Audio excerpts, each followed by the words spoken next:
Welcome back to the Christmas DIY. In this episode, I want to talk about blow mold, repainting, and in these cases, retheming. So I'm going to go through, I have 6 blow molds here, and they've already been completed. I finished these a couple years back, and actually one of the first DIY projects I did. I want to go through and talk about how I repainted these, and I have a lot of photos I'm going to include, kind of go through the step-by-step process. But I wanted to just talk a little bit about these toy soldiers. I have 2 large ones, got 4 small ones. As I upload more content on this channel, and as you tune back in, you'll see I have a small obsession with the marching toy soldiers from Disney World and Disneyland. Since the first time that my family and I went there, it's been one of my favorite Christmas theming ideas. And I have multiple things that I have themed around the toy soldiers there at Disney World. And once we came back from the first time, I purchased these large blow molds from Lowe's, and they were a little bit different. And I was like, man, how can I make these look like the toy soldiers that are at Disney World? Well, they were, I can't remember how much they were, maybe $75 to $100 a piece. I didn't want to mess them up. So I thought, well, if I'm going to repaint a blow mold, let's get something cheap. Let's see how that goes. I purchased 2 of these blow molds, and I think I got them maybe on eBay. They're very cheap. The blow mold themselves were in good condition, but the paint was really rough. It didn't matter. I was going to strip all the paint off anyways. And so I did one to start with just to see how that would go. And I was very pleased. I actually don't remember which of the 4 it was. I was very pleased with the way it came out. And so then after that, I decided to do the other blow molds. Some of the things that I used, number one, to strip the paint, I used this citristrip, and this is the only, I've used probably 3/4 of it, doing all 6 of these. Now, I didn't strip all the paint off of the large ones, but this was enough to do all of these and what I did on the large blow molds, this one bottle. To help get the paint off, I used just this wire brush along with the citristrip after I taped everything off. And I actually did these outside, and I would use the garden hose to kind of spray it and scrub and spray and scrub to keep this clean. That helped get all the old paint off. In terms of the paint that I used, I actually ended up using this Rust-Oleum Ultra Cover. It's a paint and primer. Now, a lot of things I saw online, a lot of people use this Krylon Fusion, and I'm sure it's a fine product. I don't have any issues with Krylon.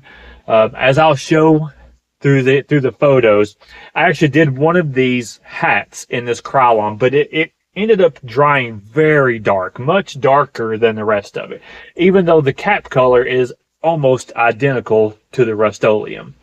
So I took that off and repainted that one. I'll show you that as we go in the video. But for me, I ended up just going with this Rust-Oleum Ultra Cover paint and primer on the black, the red, the face, all the features that I used spray paint on. This Rust-Oleum was fantastic. Let's take a little bit closer look here at these blow molds. I want to come in a little closer and take a look at these blow molds. Here are the 2 large blow molds. I purchased these from Lowe's. And when they came, the legs were all blue. Now the shoes were black and the rest was the same. And the hat was black. Now the middle section I did not repaint. That is the head and the torso and the arms. That's the way it came. It was close enough to the toy soldiers that I was trying to replicate. All I did was strip the paint from the legs and from the hat, and I refinished those. So you can see that there's still a little remnant of blue that just would not come off. I guess it stained the plastic. Also on these, I added these pavers to the bottom. These sit on a concrete driveway on either side of my garage. And after trying sand and a few other methods, I just could not get them to stand up with wind and that sort of thing. So I used some construction adhesive, and I attached them to those pavers. I also added the white plumes on top, just to get a little bit extra flair. So these are the large blow molds from Lowe's that I repainted. And let's take a look at the smaller ones. Here are the 4 small ones. You can see I completely repainted these. Every piece of these have been repainted.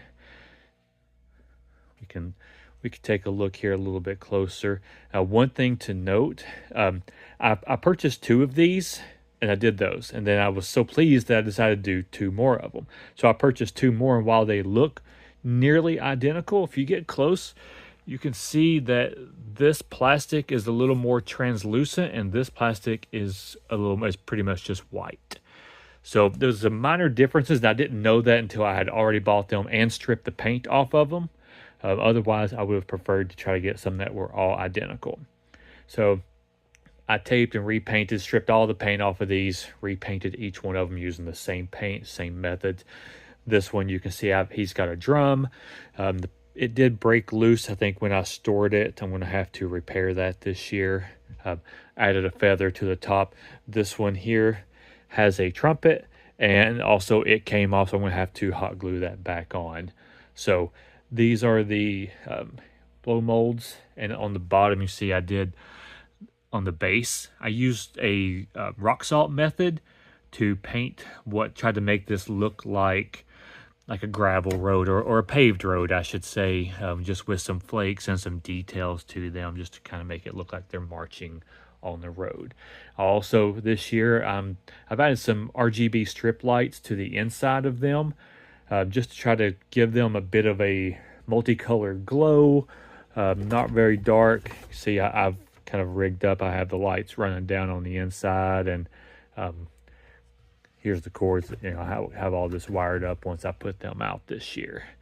So these are my 6 Disney-themed blow molds. Here you can see the blow molds when I purchased them. The bodies were in great shape, but the paint was not. After stripping off all the old paint, I first repainted the boots and then moved on to the body. I want to emphasize how important taping up your work is. It is the most tedious aspect, but it's also one of the most important. After painting the body, I taped up everything once again and then spray painted the face. All the small details, such as the facial features and the accessories on the torso, were all hand painted with acrylic. Happy with the final outcome, I decided to turn my attention to the larger blow molds. I started stripping the paint from the large blow molds, and once again, taping is key. I once again repainted the boots first, and then after completing that, moved on to the hat. This is where I had a bit of an issue with the Krylon Fusion paint. You can see here that it was much darker than the other color. After correcting the red paint, I hand painted the gold on the hat, trying to match the body as best that I could using acrylic paint. To finish up, I added a few coats of clear coat as well as the feather plumes on top of the hat. And here is the finished product. If you found this video informative, please consider giving me a thumbs up. If you have any questions about process or product, please leave it in the comments and I'll reply as soon as possible. Thanks.